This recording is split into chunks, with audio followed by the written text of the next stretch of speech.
اور ہندوستان کی آزادی بھی ایک بہت واٹر شیڈ ہے.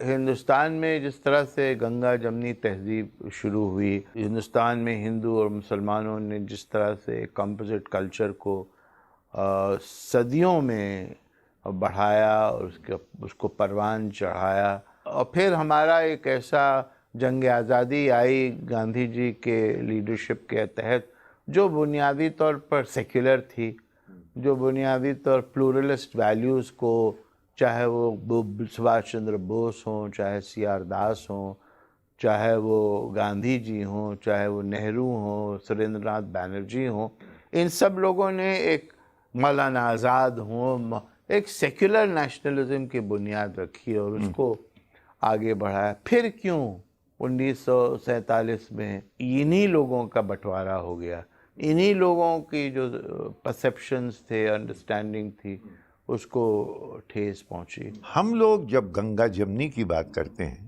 یہ گنگا جمنی تہذیب کا اثر، یہ میرے خیال میں یہ علاقہ اودھ کا علاقے کو ہم لوگ زیادہ ایکسپینڈ کر کے، ہم تو گنگا جمنی شارٹ ہینڈ بن گیا. بہت ضروری ہے کہ وہ لیکن شارٹ ہینڈ کا جہاں تک کہ یہ کمپوزٹ لیونگ کا تعلق ہے، یہ کمپوزٹ لیونگ جو ہے وہ کنٹری وائڈ فینومینا ہے، کشمیر سے لے کر کنیا کماری. آپ یہ مجھے بتائیں کہ 1807 سے پہلے ہندوستان میں ایک بھی کوئی فساد، ہندو مسلم فساد ہوا؟ آپ مجھے یہ بتائیں کہ اکبر اور اورنگزیب کی جو نوبیلٹی تھی اس میں راجپوت، مراٹھاز اور دوسرے ہندوز کا کیا پروپورشن تھا ریپرزنٹیشن میں؟ آپ دیکھیں کہ کس طرح سے مغل ایمپررز نے، جس میں شاہ جہاں، جہانگیر بھی شامل ہیں، انہوں نے کس پرکار سے مٹس کو، ٹیمپلز کو اور سنتس کو، سادھوز کو کس پرکار سے انہوں نے گرانٹس دیں. اسی طرح سے انہوں نے خواجہ صاحب اجمیری کو گرانٹس دیں. ان سب چیزوں کو ریمائنڈ کرنا بہت ضروری ہے، اس لیے کہ اگر آپ ریمائنڈ نہیں کریں گے تو ایک دیش کا جو ایک بہت بڑا اثاثہ ہے، انہیریٹنس جو ہے، وہ انہیریٹنس آپ کھو دیں گے. اور جب کوئی بھی دیش اپنا انہیریٹنس کھو دیتا ہے تو جو نیشن بلڈنگ کی پروجیکٹ ہے، وہ نیشن بلڈنگ پروجیکٹ غلط راستے پہ چل جاتا ہے. ہندوستان میں ایک ڈویژن ہے کہ ہم 200 سال کے بعد آزاد ہوئے ہیں یا ہم 1200 سال کے بعد آزاد ہوئے. ایز اے ہسٹورین آپ کی کیا رائے؟ جہاں تک کہ ٹرکش رول کا تعلق ہے یا واروں کا تعلق ہے یا مغل رول کا تعلق ہے، اس کو اس یارڈ سٹک سے ہم نہیں سمجھ سکتے. ٹرکس آئے، افغان آئے، سب لوگ آئے، اسی طرح سے آئے جیسے کشاناز آئے. تو کیا کشاناز کا اور کنشکا کا پیریڈ، جو کہ جس میں بہت خوبصورت چیزیں بنی اور کرافٹ بہت ڈیولپ، کیا اس کو بھی ہم باہر کے کلچر مانیں گے؟ تو آپ کیسے حد جو ہے وہ متعین کریں گے؟ اور خاص طور سے ٹرکش اور مغل پیریڈ کا جو پیریڈ ہے، وہ ہندوستان کی ہسٹری کا ایک بہت اہم پارٹ ہے. اس ہسٹری کو آپ نہ نکالیے، اس لیے کہ اس ہسٹری کو اگر آپ نکال دیں گے تو آپ یہ بتا ہی نہیں پائیں گے کہ کس طرح سے 700 سال 800 سال جو ہے وہ ہندوستان کا جو فیبرک ہے، وہ فیبرک کس طرح سے انٹیکٹ رہا، کیسے آپ کا ریونیو سسٹم جنریٹ ہوا، کیسے آپ کی سڑکیں بنی، کیسے آپ نے ٹریڈ کیا، اور ٹریڈ انٹرنل ٹریڈ نہیں بلکہ ایکسٹرنل ٹریڈ بھی ہوا، کیسے آپ نے نیویگیشن میں ترقی کی، کیسے آپ نے خوبصورت عمارتیں بنائیں اور اس میں اس ٹیکنالوجی کا استعمال کیا، اور ایسی عمارتیں بنائیں جس میں راجپوت اور مراٹھا اور فارسی، ایرانی اور عربی اور ٹرکش سب ایلیمنٹس کو. تو یہ ایک پورا سویلائزیشن ہے. اور لیکن جو سویلائزیشن ہے وہ اسلامی یا مسلم نہیں ہے، وہ سویلائزیشن ہندوستان کی تاریخ کا پارٹ ہے. اور اگر آپ اس کو نہیں ماننا چاہتے ہیں، اس کو نہیں سمجھ سکتے ہیں، تو پھر آپ اپنے اوپر ایک بہت بڑا ایک طریقے سے ظلم کر رہے ہیں. ہر ہسٹورین ایک کسی نہ کسی اسکول سے آتا ہے. آپ کو کس اسکول کا ہسٹورین ہم مانیں؟ میں اپنے آپ کو ایک لبرل ہسٹورین سمجھتا ہوں، جو مختلف سکولز کی باتوں کو سمجھ کر کے اور ان کو پڑھ کر کے اور ان کو اپریشیٹ کر کے اپنی رائٹنگ پہ اس کو سنتھسائز کرنے کی کوشش کرتا ہوں۔ ہندوستان میں بنیادی طور پر 3 گروپس رہے ہیں۔ ایک تو شروع میں نیشنلسٹ ہسٹورینز تھے جو سیلیبریٹ کرتے تھے ہندوستان کی آزادی کو اور گاندھی جی کو اور دوسرے پرسنالٹیز کو۔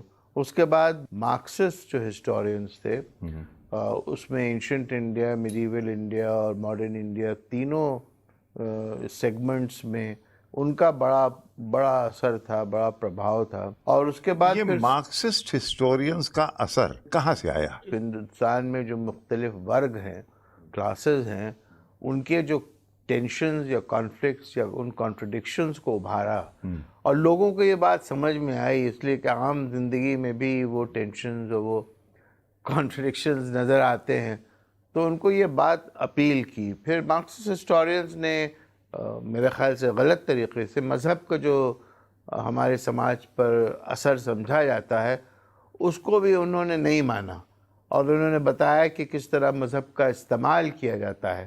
مذہبی لوگ بھی استعمال کرتے ہیں، سیاسی لوگ بھی سمجھتے ہیں۔ یہ بھی بات جو ہے وہ ہم یعنی لوگوں کے سمجھ مذہب میں آتی ہے۔ انہیرنٹلی جی۔ ایک ایلیمنٹ نہیں ہے یہاں کی زندگی میں، بلکہ مذہب کا ہسٹوریکل پروسیس میں استعمال کیا جی، جاتا اور ہے۔ وہ بھی ہم اپنی روزمرہ کی زندگی سے اور سیاست میں جو ہندوستان کی جس طرح کی سیاست ہوئی، جس میں ملک کا بٹوارا بھی ایک بہت اہم واقعہ تھا، اس میں ہم دیکھتے ہیں کہ مذہب کا استعمال کیا گیا۔ اور آخر میں سبالٹن جو ہسٹورینز آئے، انہوں نے اس عام لوگوں کی جو گفتگو تھی یا ان کی بات تھی یا ان کا پروٹیسٹ تھا یا ان کا ڈیمونسٹریشنز تھے، اس کو ایک دوسرا فارم دیا۔ انہوں نے اس کو کہا کہ یہ انڈیپینڈنٹ ہے۔ مشیر، ہسٹری کے معاملے میں دراصل وکٹرز نیریٹو رہ جاتا ہے کسی حد تک۔ اب ہم 200 سال انگریزوں کی ماتحتی میں ہم لوگ رہے، اور آپ یہاں کے ہسٹورینز جو پڑھنے بھی گئے تو آکسفورڈ گئے، کیمبرج گئے، تو لہٰذا ایک پوائنٹ آف ویو جو colonial imperial point of view تھا وہ جھلکنے لگا ان کی ہسٹریوگرافی میں۔ کیا ایسا ہے؟ بالکل ہے نا؟ بالکل صحیح ہے، لیکن اب پچھلے میں کہوں گا 20 سال سے 25 سال سے وکٹرز نیریٹو جو ہے وہ اس کی اہمیت اب نہیں رہی ہے، بلکہ ہم جو ہے اسپیکٹرم کے دوسرے سائڈ پہ پہنچ چکے ہیں۔ آج بدقسمتی یہ ہے کہ کلونیل نیریٹو جو ہے اتنا ایرریلیونٹ ہو گیا ہے کہ اب کلونیلزم کی کوئی بات ہی نہیں کرتا ہے۔ اس قسم کی کانشسنس کو اگر آپ ختم کر دیں گے تو جو کلونیلزم کا بروٹلائزنگ ایکسپیرینس تھا اور ایکسپلائٹیٹو ایکسپیرینس تھا، اس کو پڑھنے کی، اس کو لوگوں کو ریمائنڈ کرنے کی بہت سخت ضرورت ہے۔ کچھ ہسٹورینز ایسے بھی ہیں جن کو کہ الٹرا نیشنلسٹ کہیے، ان کا جو امیجنیشن ہے، ہسٹوریکل امیجنیشن، وہ جاتا ہے ریکارڈڈ ہسٹری سے پہلے۔ وہ اصل میں ہندوستان میں 19ویں شتابدی کے آخر سے یہ ہندو کانشسنس کا جو پورا کانسیپٹ جو سوامی دیانند سرسوتی نے اور وویکانند نے اور اس طرح کے مہان لوگوں نے دیا، اس کانشسنس کا یہ نتیجہ ہے کہ جو انٹیلیجنسیا ہے پنجاب کی اور مہاراشٹر کی اور گجرات کی، یہ انٹیلیجنسیا نے اپنے پاسٹ کو ڈسکور کرنے کی کوشش کی، اور اس پاسٹ کی ڈسکوری میں ان کو بہت سی چیزیں نظر آئیں جس کو بعد میں انہوں نے بڑھا چڑھا کر کہا، اور جس کو کرنل ٹاڈ نے اور ایلفنسٹن نے اور جارج کننگھم نے اور ونسٹن اسمتھ نے، انہوں نے اس کو ایک معنی پہنایا۔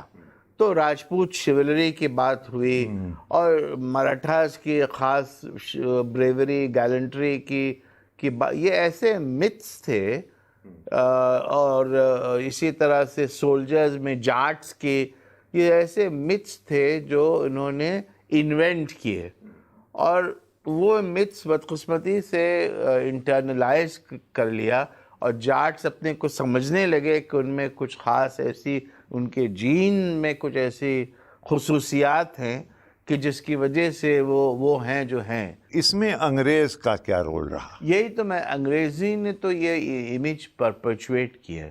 1857 میں ایک ریوولٹ ہوا، اتنا بڑا ریوولٹ جس میں ہندو اور مسلمان نے شانہ بشانہ ایک لڑائی لڑی، اور اس کے بعد اس کو ہم بھول گئے. میں سمجھتا ہوں کہ یہ لڑائی کو بہت زیادہ رومانٹیسائز کیا گیا ہے اور اس کی اہمیت کو بھی ایگزیجریٹ کیا گیا ہے. یہ 1857 کا جو غدر تھا، یہ میوٹنی تھی یا ریبیلین تھا، وہ ایک تو اتنا وائڈ اسپریڈ تھا نہیں. اگر آپ اس زمانے کے کنٹمپریری اکاؤنٹس پڑھیں، جب غدر ہو رہا تھا، اس غدر کو دیکھا، چاہے وہ غالب ہوں، چاہے مولوی نذیر احمد ہوں، چاہے وہ مولوی نذیر ذکا اللہ ہوں، یہ سب لوگ، ان کا جو پرسیپشن ہے غدر کا وہ بالکل مختلف ہے. وہ غدر کو کچھ اینٹی کلونیل یا اینٹی برٹش موومنٹ نہیں سمجھتے تھے، بلکہ اس غدر کو انہوں نے سول سٹرائیو کہا اور کچھ ایسے لفظ استعمال کیے جو کہ میں ٹیلی ویژن پر استعمال نہیں کرتا ہوں، لیکن بنیادی طور پر یہ کہا کہ یہ شرر پسند لوگ ہیں. اس کے بھی کئی پرسیپشنز ہو سکتے ہیں. بالکل. بھائی آخر میں اگر سر سید کو نائٹ ہوڈ ملے گی اور بنکم چند چیٹرجی کو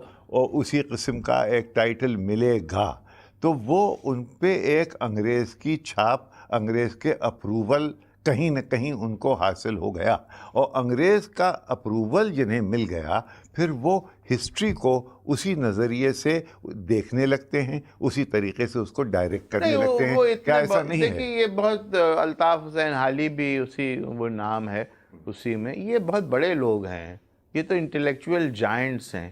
ان کا یہ پرسنل ایجنڈا اس طرح کا نہیں تھا.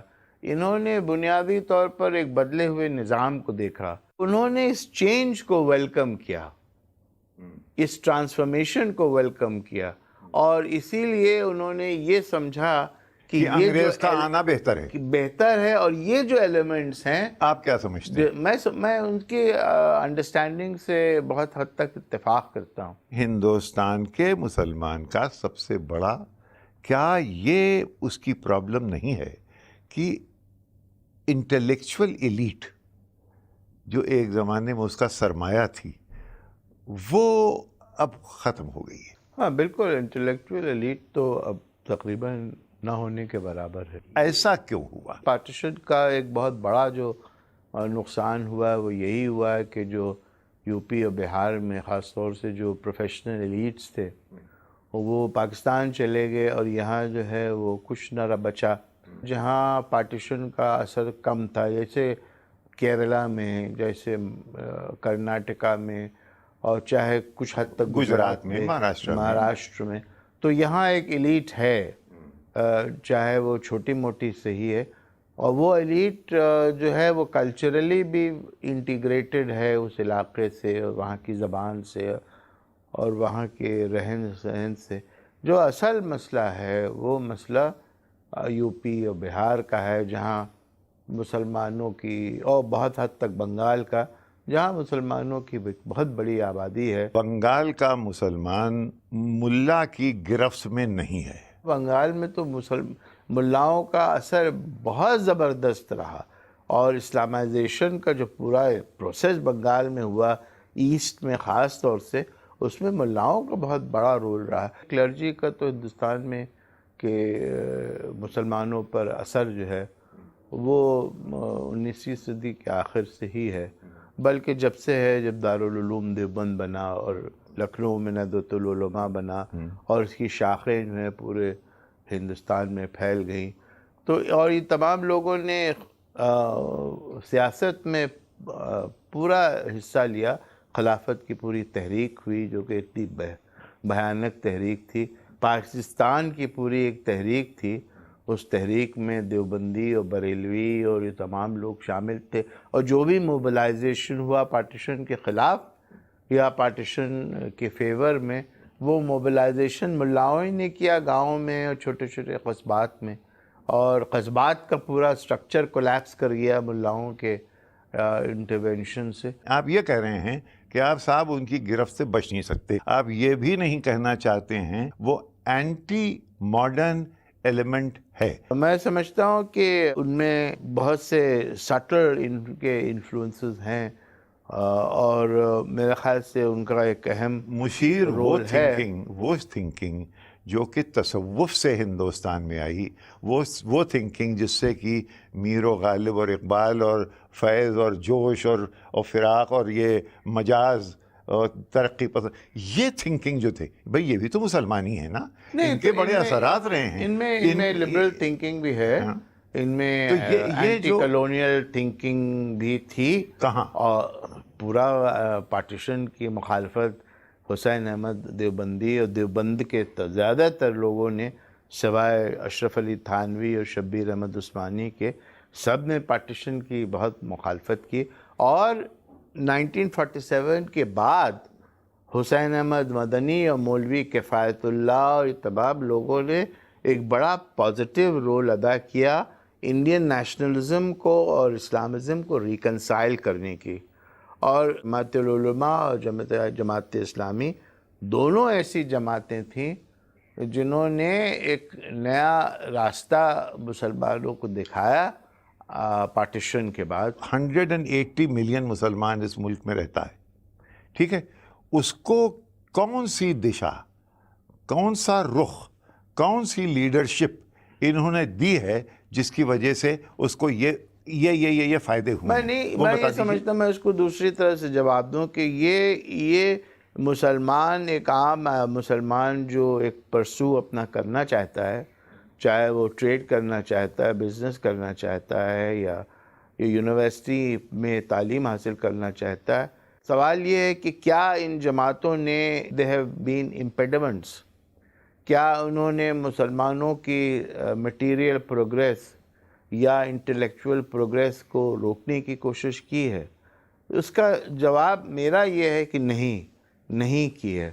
مشیر اگر یہ بیکورڈ نہ ہوتے تو ان مولوی صاحبان کا وہ اثر ان کے اوپر نہ ہوتا، وہ ان کی چنگل سے اب تک نکل چکے ہوتے۔ اب وہ دیکھیں، میں نہیں سمجھتا ہوں کہ چنگل سے نکلنے سے کیا معنی۔ اگر یہ جماعتیں مسلمانوں میں اسلام کی اور اسلام کی پازیٹیو ویلیوز کی کانشسنس پرووائڈ کر رہے ہیں، مذہبی دینیاتی کام یقیناً کریں، وہ تو بہت ضروری بھی ہے۔ لیکن پولیٹیکل سیاسی میدان میں جب مسلمان اترے گا تو ایک سوال اٹھتا ہے صاحب کہ ہندوستان میں لبرل مسلم لیڈرشپ کی کمی ہے۔ اگر مولانا آزاد لیڈر تھے، وہ نیشنل لیڈر تھے اور مسلمان بھی ان کا ساتھ دیتے تھے۔ نہیں، وہ تو ٹھیک ہے، لبرل مسلم جو ہیں وہ رہے ہیں ہر طرح کی جماعتوں کے ساتھ، چاہے وہ بنگال میں سی پی ایم کا پورا آپ جانتے ہیں ایک بہت بڑی کنسٹیٹوئنسی لبرل مسلمز کی تھی، اسی طرح نارتھ انڈیا میں ایک بہت بڑی کنسٹیٹوئنسی لبرل مسلمز کی ہے۔ تو لبرل مسلمز کوئی ہندوستان میں کوئی آل انڈیا مسلم لیگ تو ہے نہیں، ہندوستان میں مسلمانوں کی آل انڈیا کوئی جماعت تو ہے نہیں، جی، پھر یہ ہنگامہ خدا کیا ہے؟ ہاں، تو مطلب ان کو انٹیگریٹڈ ہے with the larger political stream۔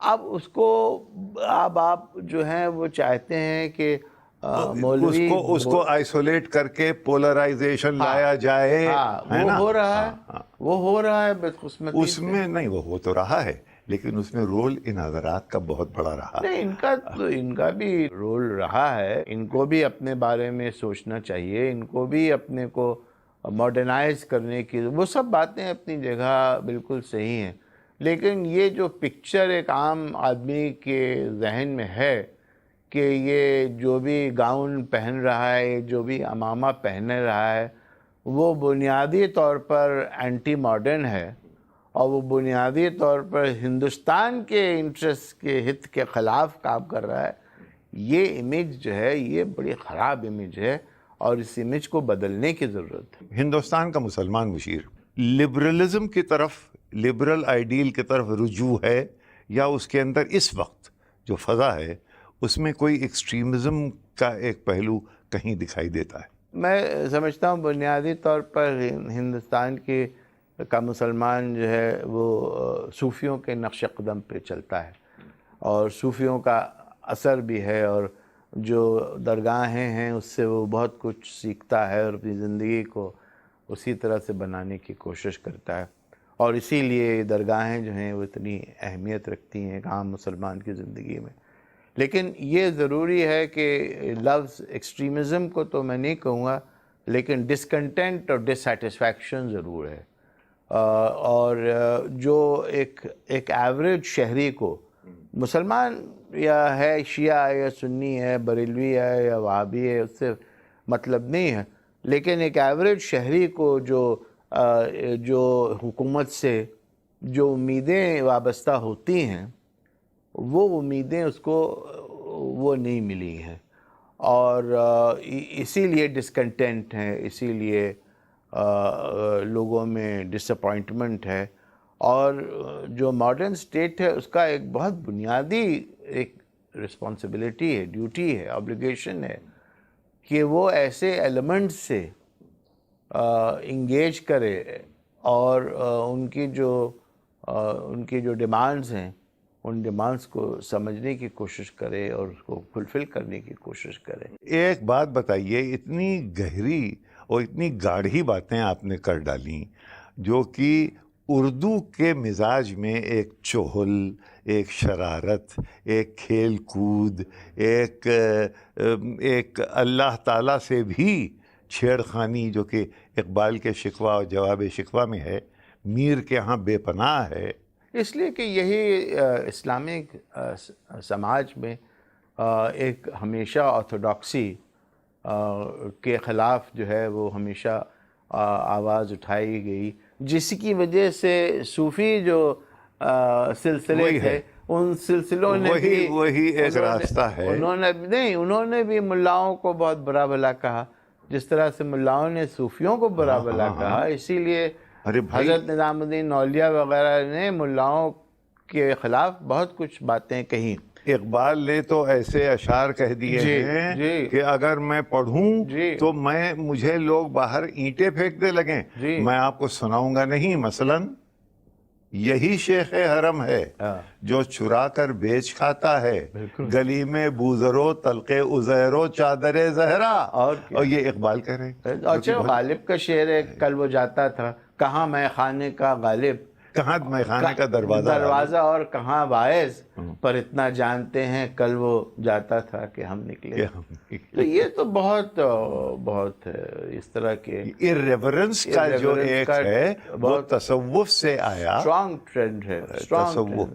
اسی لیے لوگوں کو سمجھنے کی ضرورت ہے کہ اسلام میں جو ہے بہت سے پلورلسٹ ویژنز ہیں۔ اتنی تمہاری زندگی کا سفر ہے، اس کو بہت ہی گہرے اور گاڑھے پہلوؤں پہ ہم نے نظر ڈالی، اس کی جو شاعرانہ پہلو ہیں ایک دن اس پر ضرور۔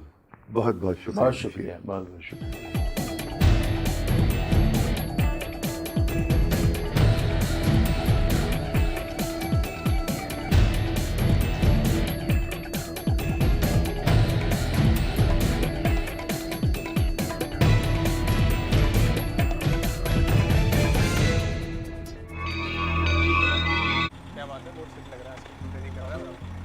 تین مہینے میں پیسے ڈبل؟ واہ، فاسٹ اور ہائی ریٹرنز بھی۔ کیا واقعی ایسا ہے؟ کل تو نہیں تھا یہاں۔